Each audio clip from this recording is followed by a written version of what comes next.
Mesdames et messieurs, je vous dis bonjour. Bonjour mesdames et messieurs. Nous sommes aujourd'hui le mardi 1er avril 2025 et il est pratiquement 15h27 au moment où je prends cette prise de parole. Je répète que nous sommes aujourd'hui le mardi 1er avril 2025 et il est 15h27. Mesdames et messieurs, bonjour. Mesdames et messieurs, vous savez qu'à un moment donné, je vous avais dit que j'étais en train de réfléchir à deux choses. Soit j'allais continuer le mouvement tout en m'appuyant sur la SDT, SAP du terroir, l'idéologie matsouanisme, ou carrément j'allais lancer un mouvement. Ma réflexion, elle était là. En fin de compte, après mes réflexions, je me suis décidé, aujourd'hui le 1er avril, c'est pas un poisson d'avril. Je me suis décidé à lancer un nouveau mouvement. Aujourd'hui le 1er avril. Pourquoi j'ai choisi le 1er avril? C'est tout simplement la date où j'ai eu 3 sacrements. Le 1er avril 2018, j'ai été baptisé, j'ai pris la première communion et puis j'ai pris la confirmation. Donc pour moi, cette date, le 1er avril, est symbolique. Voilà, mesdames et messieurs, ce n'est pas un poisson d'avril. Le 1er avril 2025, la création d'un nouveau mouvement intitulé la SDT, SAP du terroir, l'idéologie matsouaniste. Donc, ce n'est pas un poisson d'avril. Mesdames et messieurs, pourquoi je me suis décidé à créer un mouvement? Un nouveau mouvement. Je vous ai déjà dit que l'histoire ne fait pas les hommes, ce sont les hommes qui font l'histoire. Et un homme doit savoir se renouveler. Alors, je vais y aller vers une nouvelle aventure. Mais avant d'aller dans cette nouvelle aventure, mesdames et messieurs, je pense que je vais repartir dès le début. Je vais repartir vers le début, c'est-à-dire que je vais mettre le rétroviseur. Mais ce rétroviseur, je vais le commencer à la Mecque, la maison des étudiants congolais, 20 rue Béranger, Paris 3e. C'est là où je suis arrivé le 1er mai 1982. C'est dans cette maison, la Mecque, la maison des étudiants congolais, que j'ai appris l'idéologie et la philosophie de la SAP.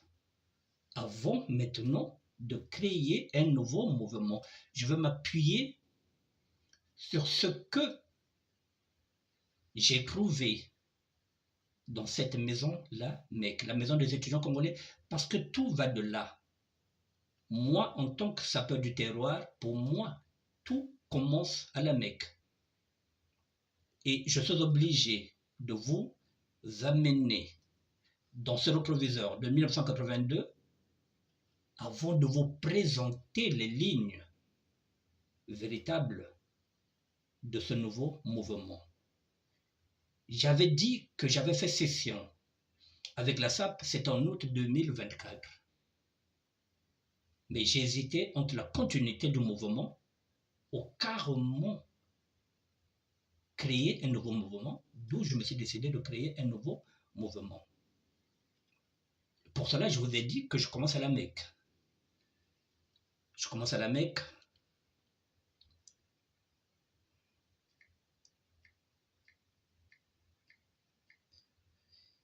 Et je profiterai de ce mouvement-là, mesdames et messieurs.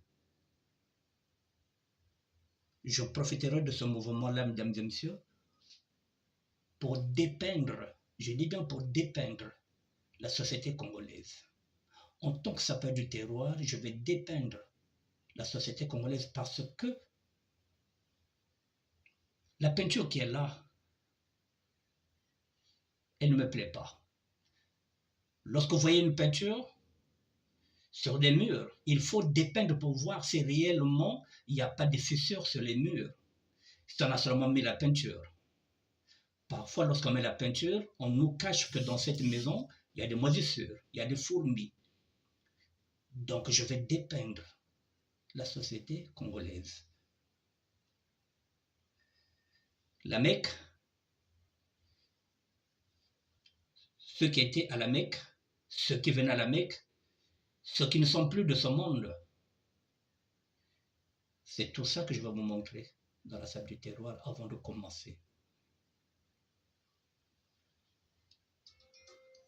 À partir de maintenant, la révolution reprend son élan et nous ne pourrons plus laisser les armes que lorsque la victoire de la révolution congolaise sera totale. Fin de citation de Marie Ngouabi.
Mesdames et messieurs, la Mecque, la maison des étudiants congolais, 20 rue Béranger, Paris 3e. Tout s'est joué dedans. Toute cette société qui est la nôtre aujourd'hui, la société congolaise que je vais dépeindre. Effectivement, tout est à l'intérieur. La société que nous vivons aujourd'hui, mesdames et messieurs, notre philosophie, notre idéologie, ce que j'ai appris à la Mecque avec les grands, ce que j'ai appris dans ce parcours-là avec ce regard qui est devenu le mien, celui aussi d'un évangéliste. Mon vécu, mon regard actuel, ma petite sagesse, c'est ce que je vais vous apporter, mesdames et messieurs, comme témoignage pour que vous compreniez que il ne s'agissait pas seulement de la SAP. Au-delà de la SAP, nous irons maintenant dans l'idéologie matsouaniste. Pour cela, mesdames et messieurs,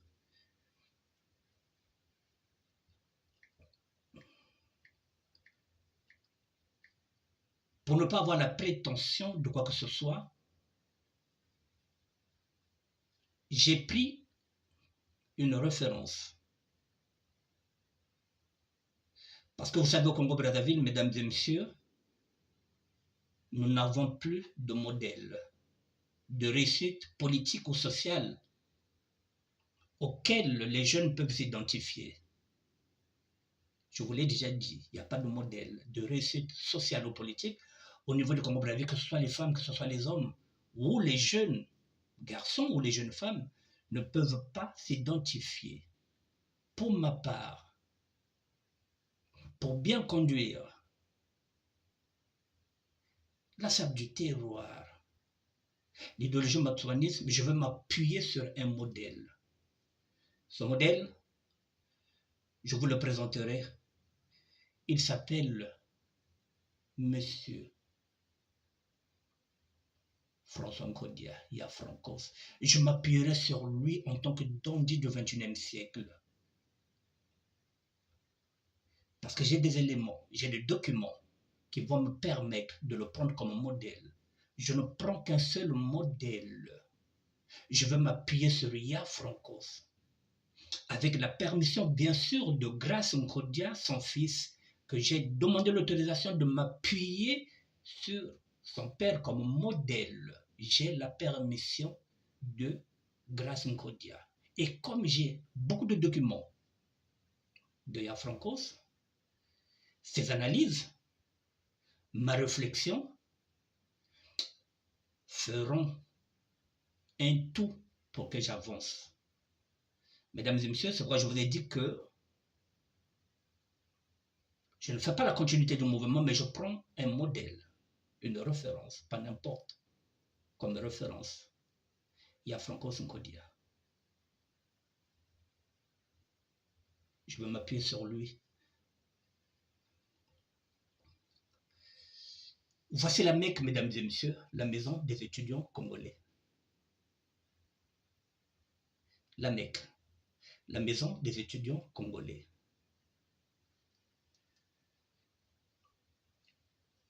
Je suis arrivé dans ce bâtiment-là le 1er mai 1982. J'avais 23 ans et demi. Et je vous rappelle que cette photo, je suis parti la prendre chez mon doyen, Philippe Assompi, que je vais vous présenter, qui était l'un des garants de cet immeuble-là, un des responsables, Philippe Assompi, que nous appelons, nous, affectueusement, le vieux Djalma. Mesdames et messieurs, je suis arrivé dans ce bâtiment-là le 1er mai 1982. J'avais 23 ans et demi. Je dis bien la Mecque, maison des étudiants congolais. Quitte à me répéter, mais comme je suis maintenant en train de me lancer un nouveau mouvement, je suis obligé de repartir vers le début, quitte à faire une tautologie.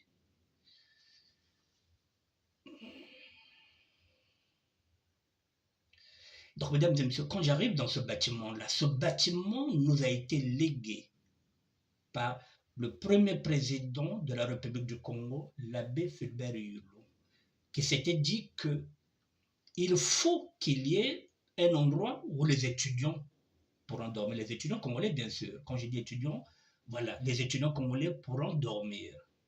Parce que lorsqu'on envoie les étudiants ici en France, ils n'avaient pas de logement. Donc, le président, l'abbé Fulbert Yulu, avait mis à la disposition de tous les étudiants congolais cet immeuble-là, 6 au 20 rue Béranger, Paris 3e.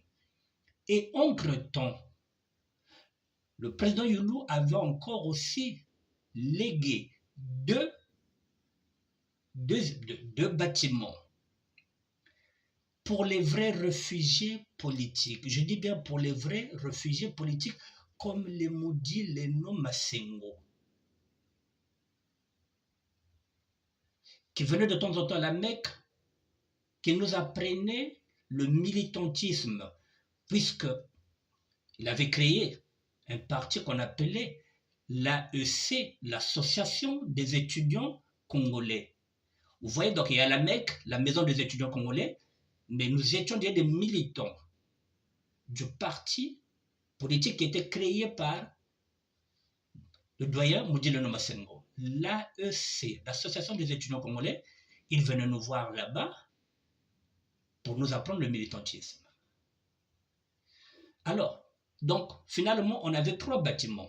Celui des étudiants congolais, la Mecque, et on avait 2 bâtiments où les vrais réfugiés politiques vivaient en famille.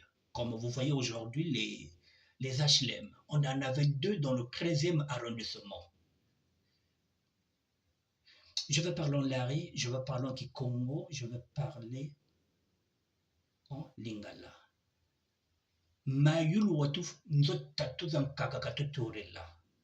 Nzo moshia ba étudiant ba congolais. Bo ba kwiza kakumputu ngati babana umba babuila tolo. Ormi bursa ngati babani oncho bursa tatamba katenga butufuta ngoro nzo kani. Mayulu watu wana nzo ya ba étudiant. Et wavutula encore nzozole mu disposition za vrais réfugiés politiques. Bobe de Kouizaka na bakento bao na bala bao, ceux qui ne voulaient plus repartir. Ils avaient demandé l'asile. Donc, en famille. Donc, on avait deux nzozo zolé zena, immeubles zolé, za Bakoko, dans le 13e arrondissement. Mona uzonza fasiye. L'abbé Fulbert Yulu, pesa bet bayinzo tatu. Mosi, ni bet vanavane bet na la Mecque. Yene ke ba étudiant. Pour les étudiants que kuiza na bourse yandi, yan sommerde dia que avec bourse que fio, tian qu'on fout dia que ba o, yan qu'on loue à l'époque dans nos chambre, ben on loue studio. Donc, yinzo voanda kuna. Qui me bet vanda fout kun kaka courant. Na maza kaka ba charge. Mais yinzo voanda ya beto. Donc, l'abbé Fulbert Yulu étant premier président, pesa bet ba yinzo tatu. Bainzo zolo vanda na 13e arrondissement. Yin vanda na 13e arrondissement, ya vanda ba vrai réfugié politique, bain vanda zolo dia ko côté par exemple na Bouala, vanda kana ba kencho ba na bani ya ba vanda dans le 13e arrondissement. Et de temps en temps, grand ina mudi le nom masengo vanda ko na la Mecque, naku côté se fait na kati ya militantisme na raison attention ben comme na putu, mais ben zimba ne veut actualité à Bouala.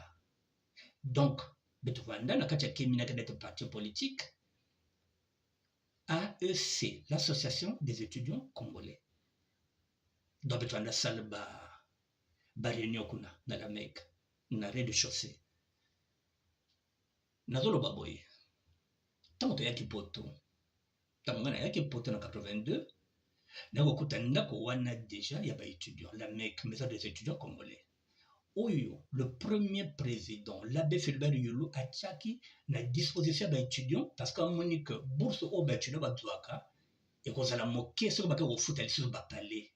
Donc il est mieux que Bazala, déjà nanda ko oba ozala, ba ko futaka ba charge, c'est-à-dire que mai na électricité.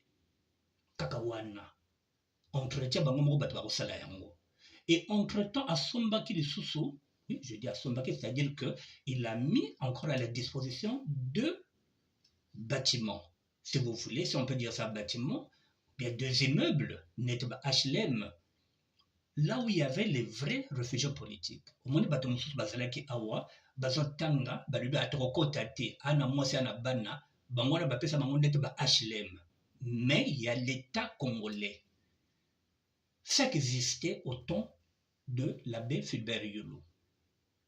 C'est la raison pour laquelle, mesdames et messieurs, quand je parle de SAP, c'est pourquoi je suis parti vers la SDT, la SAP du terroir, pour que chaque sapeur du terroir puisse d'abord connaître son histoire.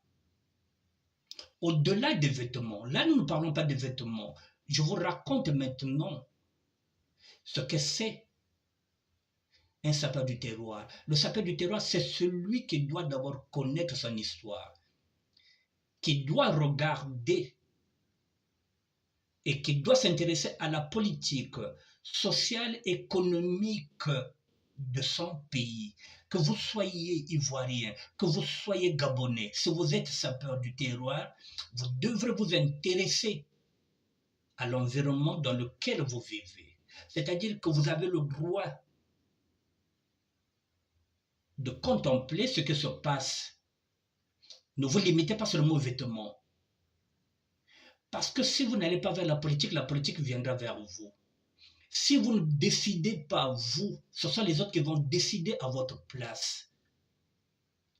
Et pour que les autres ne décident pas à votre place, vous devriez œuvrer pour que vous ayez le droit de vote.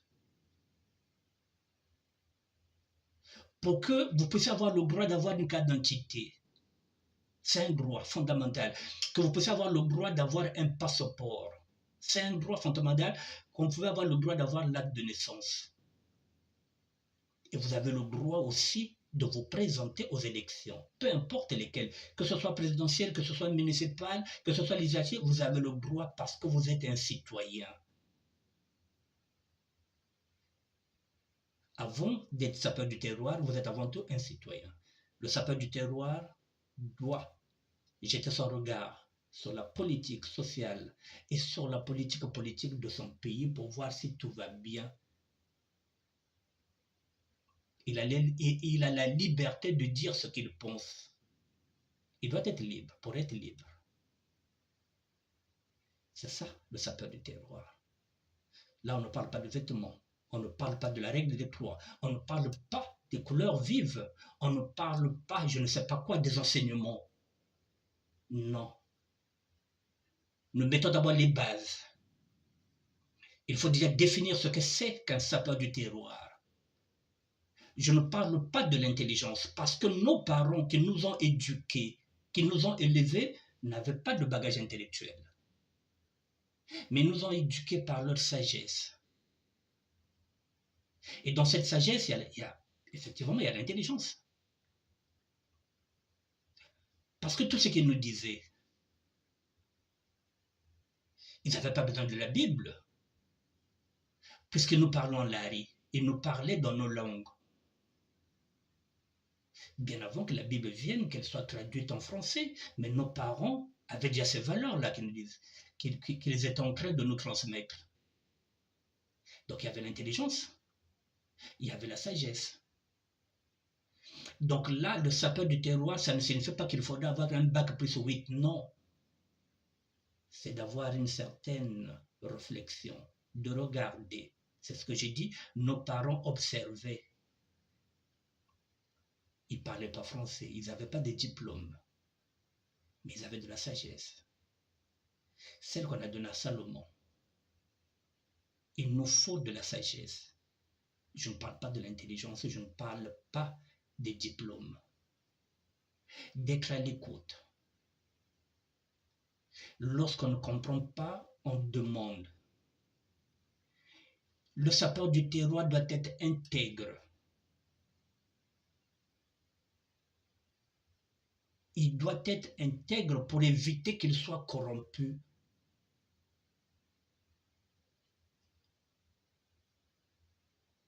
Le sapeur du terroir doit avoir un regard sur sa société dans laquelle il est, dans cette société où le sapeur du terroir est né.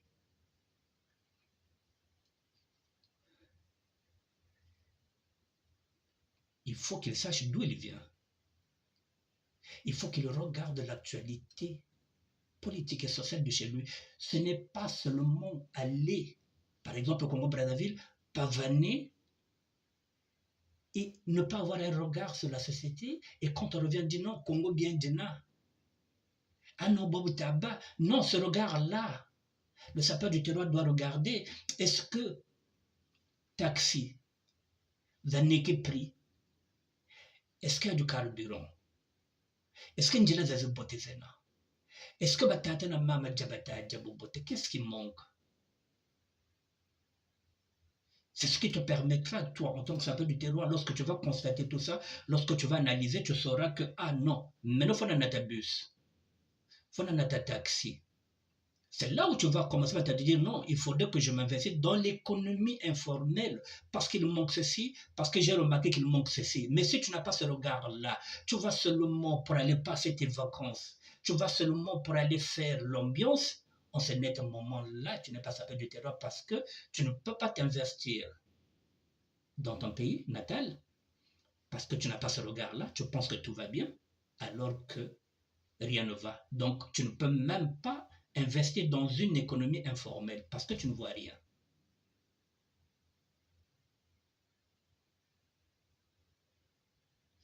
Alors, mesdames et messieurs, donc je reviens sur la Mecque. Donc, ce que je viens de dire, que nous avons 3 bâtiments, nous avons 3 immeubles. Alors, lorsque je rentre à l'intérieur, si je vous dis ça, c'est parce que tout va se jouer là. Je répète, nous sommes des aventuriers, mais nous sommes aussi Congolais. Et ce bâtiment-là, bien sûr qu'il n'appartient pas, mais ceux qui sont privilégiés, ce sont les étudiants, ceux que l'État congolais a envoyés, qui ont des bourses. C'est vrai, mais sauf qu'il y a d'autres étudiants qui ont fini les études, mais qui ne veulent pas rentrer, par exemple comme au Brazzaville. Peut-être que l'étudiant a rencontré une femme, il est tombé amoureux d'une femme blanche, et il va faire sa vie avec cette femme-là. Donc il va quitter la Mecque. Il va aller s'installer avec sa copine blanche. Alors la chambre, elle est vide. Qu'est-ce qu'il fait en ce net moment-là, l'étudiant? Il va m'appeler, moi qui suis son petit frère aventurier. Je vous donne un exemple pour que vous compreniez comment ça se passe. L'étudiant est maintenant en couple avec une blanche. Donc il est en train de s'intégrer dans cette société-là. Il va commencer maintenant à fonder sa famille. Mais par contre, il y a une chambre. Il va m'appeler, moi, son petit frère qui est aventurier. Il me dit, petit, si tu viens en France, avant je t'avais dit que je ne pouvais pas te recevoir, mais maintenant là, moi je suis maintenant en couple avec une femme blanche. J'ai maintenant même un enfant métis. La chambre à la Mecque est vide. Fais ce que tu peux. Si tu veux que je t'envoie un certificat d'hébergement, je t'envoie un certificat d'hébergement sur mon adresse, là où je suis avec ma femme, pour que ça te permette de te faire délivrer ton passeport. Je t'envoie l'argent pour le ticket, et tu viens en France, comme ça on sera deux. Voilà, mesdames et messieurs, nous, qu'on appelle, ou bien qu'on appelait les aventuriers, voilà comment nous nous sommes retrouvés à la Mecque, 20 rue Béranger, Paris 3e. Je ne parle pas de mon cas, je vous dis comment ça se passait, où l'étudiant donnait la chambre à son petit frère. L'aventurier a aussi des amis. Comme il ne pouvait pas appeler sa copine puisque ce n'était pas un foyer mixte, c'était un foyer, voilà, spécialement pour les hommes. Donc il n'y avait pas de femmes dedans. Même si on avait fait exception, il y en avait deux, une blanche et une congolaise. Là, je reviendrai sur ces deux femmes après. Bon, voilà, donc, l'aventurier se retrouve maintenant avec une chambre. L'aventurier a un ami. Contrairement à la génération d'aujourd'hui, nous étions très amis. C'est-à-dire qu'un ami, pour nous, c'était un frère avec lequel on avait fait les 100 coups, ou bien les 400 coups, avec lequel on avait ramé, on avait galéré. Donc, dès qu'on venait en France, parfois la première personne avec laquelle on pouvait discuter, faire des projets, faire tout, c'était l'ami d'enfance. Donc, il y a des Parisiens, mesdames et messieurs, dès leur premier retour, avaient ramené leurs amis. Contrairement à la génération d'aujourd'hui, où je ne pense pas qu'un Parisien d'aujourd'hui peut payer le billet pour ramener un ami. Non, il va ramener une femme ou il va ramener sa sœur, mais pas un ami. Or que nous, à l'époque, on ramenait les amis parce que les amis, c'était nos frères. C'était notre époque. Aujourd'hui, non. Je ne vois pas un Parisien qui va payer le billet pour ramener un ami. Mais à l'époque, chez nous, les Parisiens ramenaient d'abord les amis. Avant de ramener peut-être une petite soeur ou de ramener peut-être son propre petit frère, il ramenait d'abord son meilleur ami qu'il considérait comme un frère. Voilà, donc l'aventurier a une chambre, il va faire appel à un ami. L'ami aussi va faire appel à un ami. Voilà comment, mesdames et messieurs, comment nous avons squatté la Mecque. La maison des étudiants congolais était devenue maintenant la maison des aventuriers. Dont moi, qui suis aventurier, qui n'avais pas de frère ici, dans ma famille, qui pouvait me payer le billet, j'étais obligé de passer par l'Angola. Et de l'Angola où j'ai travaillé pendant 1 an, j'ai travaillé dans une plateforme pétrolière pendant 1 an. J'avais un passeport marin, ce qu'on appelle le fascule. Donc je pouvais voyager en tant que marin, puisque j'avais mon fascule. Et je suis revenu à Brazzaville, je me suis dit, bon, je vais quand même faire un passeport. Donc, j'aurai à la fois le passeport marin et en même temps, ce qu'on appelle le fascule, et en même temps, le passeport congolais. Donc, j'avais maintenant 2 passeports. Parce que je me suis dit, bon, si je veux travailler en France en tant que marin, il faudrait que je prouve que j'ai déjà travaillé dedans. Donc c'est avec mon fascule. Donc je suis venu en France avec 2 passeports, le fascule marin et en même temps le passeport congolais. Donc lorsque je viens en France, moi le 1er mai 1982, je ne connais personne.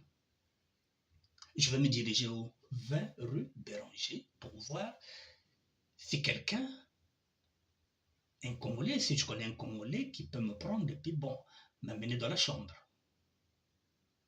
Alors lorsque j'arrive le 1er février, mesdames et messieurs, le 1er mai 1982, je découvre la fête de travail, je découvre la fleur qu'on appelle le muguet, puis c'est le 1er mai. Alors au Congo-Brazzaville, je ne connaissais que la fleur rose. Je découvre le muguet. Jusqu'à présent, lorsque je vois la fleur muguet le 1er mai, je me dis, tiens, c'est la première fleur que j'ai découverte ici, en France. Voilà. J'arrive à la Mecque, je ne connais personne. Dans ma poche, j'ai 45 €, c'est-à-dire 30 000 francs CFA. C'est tout ce que mon grand frère Robens avait pu me donner. C'est lui qui avait sorti mon passeport. Robens, c'est mon frère aîné, du côté de ma mère. Voilà, parce que du côté de ma mère, il y a mon frère aîné, Robens. Le second, celui que j'ai suivi, c'est Joachim. Joachim est décédé. Donc moi, je suis le 3e du côté de ma mère. Donc il y a Robens, il y avait Joachim, la fille de mon grand frère est là. Je lui fais un clin d'œil. Elle est là à Lyon. Je ne donne pas son nom. Voilà, donc j'avais 2 frères avant moi, parce que je suis le 3e de ma mère. Le 2e, Joachim n'est plus. Donc je deviens le 2e. Voilà, donc mon grand frère, c'est lui qui m'avait sorti le billet, c'est lui qui avait demandé à son ami de m'envoyer le certificat d'hébergement. Il m'avait donné 30 000 francs, 45 € aujourd'hui. Et quand j'arrive à la Mecque, j'ai 23 ans et demi. Je suis né à Brazzaville, dans la rue Lagué, à Mongali. J'ai évolué au plateau de 15 ans, dans la rue Voula. Je quitte Brazzaville, j'ai 12 ans. J'arrive à Pointe-Noire, je fais 10 ans à Pointe-Noire, ce qui fait j'ai 22 ans.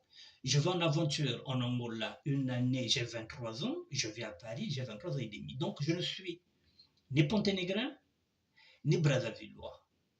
Et la SAP, j'ai évolué à Pointe-Noire, pas à Brazzaville. Donc lorsque j'arrive à la Mecque, je n'ai pas de nom. Quand on dit je n'ai pas de nom, c'est-à-dire que je ne suis pas une célébrité.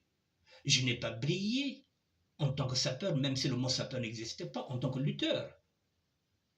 Je n'avais pas un nom. Au Congo-Brazzaville, pardon, à Brazzaville, c'est pas là où j'avais commencé la SAP. Donc, quand j'arrive, ce sont des communautés, ou bien plutôt des quartiers. Donc, chaque quartier a une chambre. Et moi, j'étais de Mongali. J'étais aussi de quartier Mbota, à Pointe-Noire. Donc, ni Ponténégrin, ni Brazzavillois. Pas de nom. C'est-à-dire, quand je dis pas de nom, c'est-à-dire que ce n'est pas une référence comme je suis aujourd'hui. Donc, difficile de te mettre dans une chambre.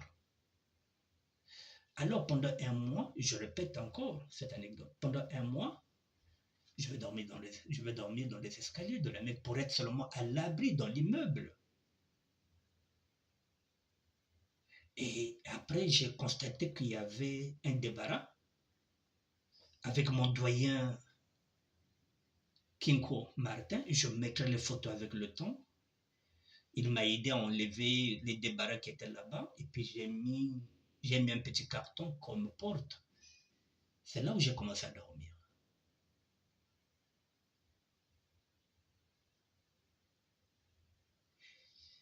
C'est là où j'ai commencé à dormir pendant un mois.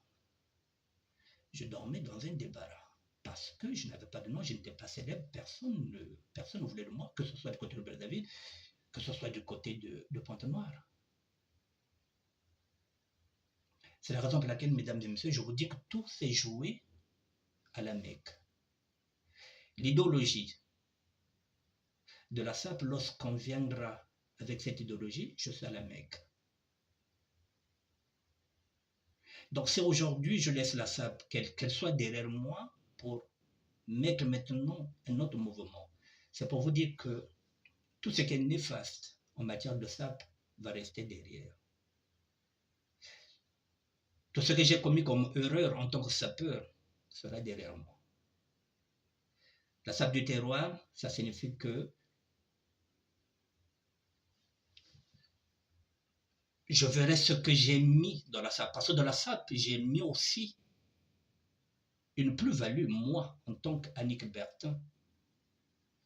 Je vais récupérer ce que j'ai mis comme plus-value dans la SAP pour ramener ça dans la SAP du terroir, quitte à remodifier. J'ai écrit des textes en tant que sapeur. Je vais les réadapter. Je vais ramener dans la SAP du terroir ce concept qui est le mien, le parisianisme, puisque je suis parisien. Je remettrai le parisianisme en marche. Donc à l'intérieur, je récupère le parisianisme. Je disais que j'étais un crack gothique. Le crack, c'était le sapeur. Maintenant là, le crack devient un crack steam. Donc je vous expliquerai maintenant ce que c'est un crack steam, l'art d'être crack. Donc nous allons aller maintenant dans la SAP du terroir. Les grands ont commencé en tant que crâneurs. Les crâneurs, ce sont ceux qui avaient de la matière dans leur tête, l'intelligence. Nous sommes venus en tant que crack, des vengeurs, des aventuriers. Maintenant, nous allons aller vers le crack steam, l'art d'être crack. Pour l'instant, ce sont des mots. Et après, je vais passer maintenant en acte. Voilà, donc je récupère le parisianisme. Nous allons dans le crack steam. Et je vais tout détailler. Mais mesdames et messieurs, le sapeur du terroir doit avoir un œil sur la société dans laquelle il vit, dans laquelle il est né, parce qu'il a sa famille là-bas. Il doit peser de tout son poids pour que chez lui, ça se passe bien, pour que sa famille soit à l'abri de tout, pour qu'il ne soit pas beaucoup sollicité financièrement. Il faut qu'il se batte pour que chez lui, que ça se passe bien, pour qu'il puisse se concentrer uniquement pour sa famille qu'il est en train de construire ici. Parce que s'il prend les deux familles, il ne s'en sort pas. Alors il doit se battre pour que chez lui, ça se passe bien, pour qu'il puisse vivre en paix ici avec sa petite famille. Pour qu'à chaque fois qu'on ne l'appelle pas, envoie un mandat, envoie un mandat, envoie un mandat. Il doit s'intéresser à la vie politique et sociale de son pays, où que vous soyez. Mesdames et messieurs, pour un premier rendez-vous, je m'arrête là. Je vais vous mettre la vidéo que j'ai concoctée avec, on va essayer de voir les photos, avec les gens qui étaient à la Mecque, d'autres qui venaient, qui ne restaient pas là-bas, qui ne vivaient pas là-bas.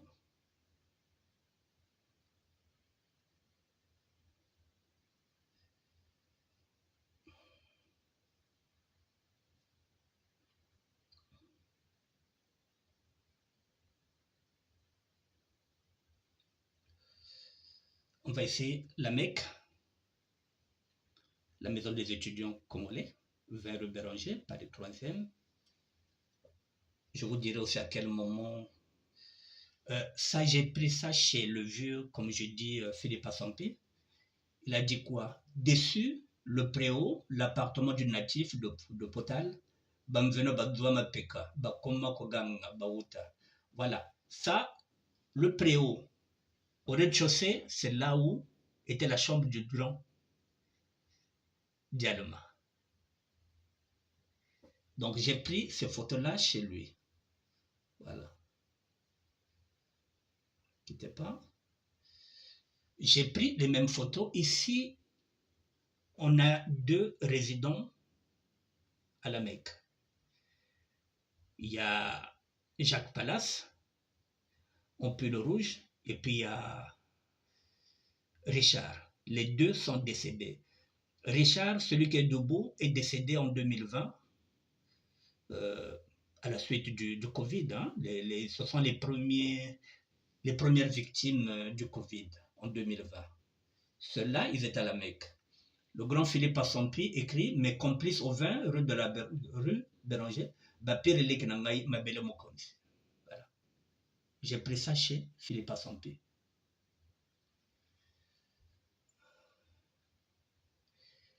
Bej Mazuka Mambongo, le doyen Timpepe. Lorsque je suis arrivé à la Mecque, lui ne vivait pas à la Mecque. Il était déjà parti. Mais il venait de temps en temps. Ce sont des anecdotes que je vais vous raconter de temps en temps. Bej Mazuka, Timpepe, le doyen Mazuka Mambongo. Les amis de Sklavos Niarkos. Le vieux Philippe Assampi écrit Bej Mazuka Mambongo, mon frère, Liwa Eza Nzela na Bisobans. Que de souvenirs de moments heureux, un bonjour, voilà.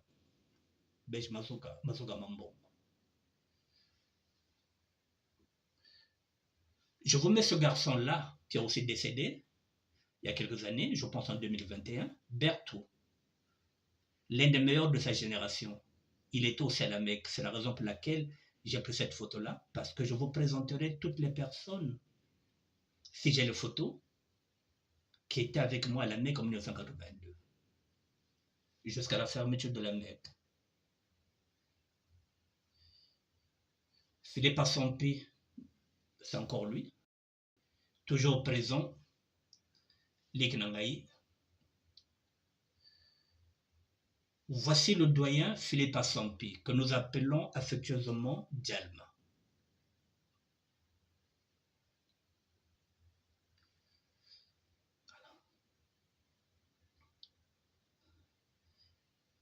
Là, il fait la présentation de son blog.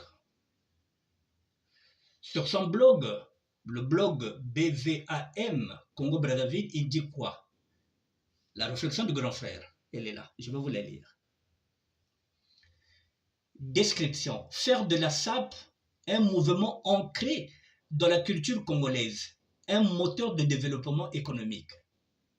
Tel est l'objectif de ce blog, le sien. Une aubaine pour la jeunesse congolaise, laquelle est pénalisée par un désœuvrement engendré par le chômage endémique. Producteur de pétrole, le Congo a suffisamment de réserves financières pour s'imposer dans ce secteur d'activité et faire de Brazzaville la plateforme industrielle de la mode en Afrique et à l'instar de Paris pour l'Europe, Tokyo pour l'Asie. Voilà la réflexion du grand frère par rapport à la SAP. Je vous l'ai mis. Maintenant, je vous ai mis sa page. Si vous voulez rentrer en contact avec le grand frère, la page est là, Philippe Assampi. Maintenant, il parle maintenant des tourbières, donc vous allez essayer de comprendre. Celui-là, vous le connaissez, Djobala, le roi de la SAP. Lorsque je suis arrivé à la Mecque, il n'était pas à la Mecque, il ne vivait pas à la Mecque, il était déjà parti, puisqu'il est en France avant moi. Mais il venait pratiquement tous les jours. Bon, il pouvait dormir là-bas, même 2 jours, 1 semaine, voilà. C'était chez lui, c'était la maison des Congolais, donc il pouvait venir 1 semaine, mais lui n'était plus. Quand je suis venu, il était déjà parti. Djobala, le roi de la SAP.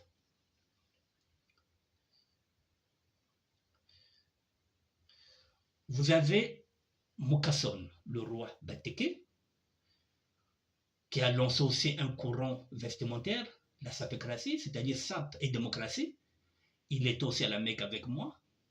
Ce sont ceux qui ont lancé ce mouvement-là avec les Djobalars, ce mouvement que nous sommes en train de voir aujourd'hui, ce que j'appelle courant vestimentaire. Voilà. Lui, il fait partie de ceux qui ont lancé ce courant vestimentaire avec Djobalar. Le voilà, le roi Bateke Mukasson. Michael de Jérusalem, l'un des cofondateurs de ce mouvement-là.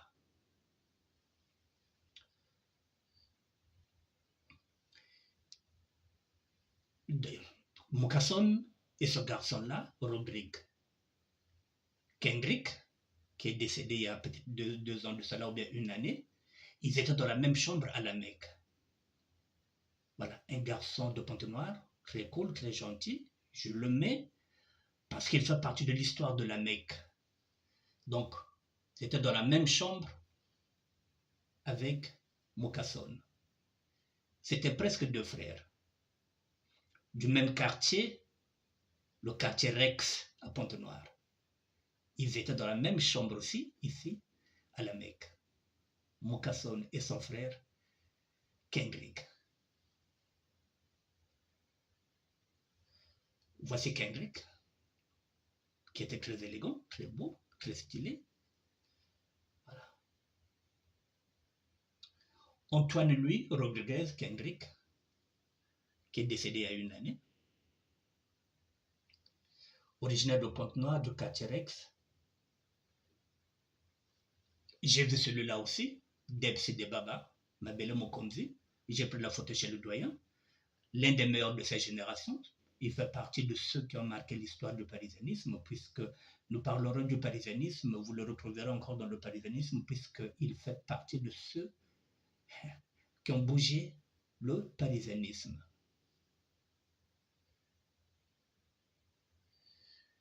Claude Beige Mazougamambongo, je reviendrai sur lui. Voilà, mesdames et messieurs.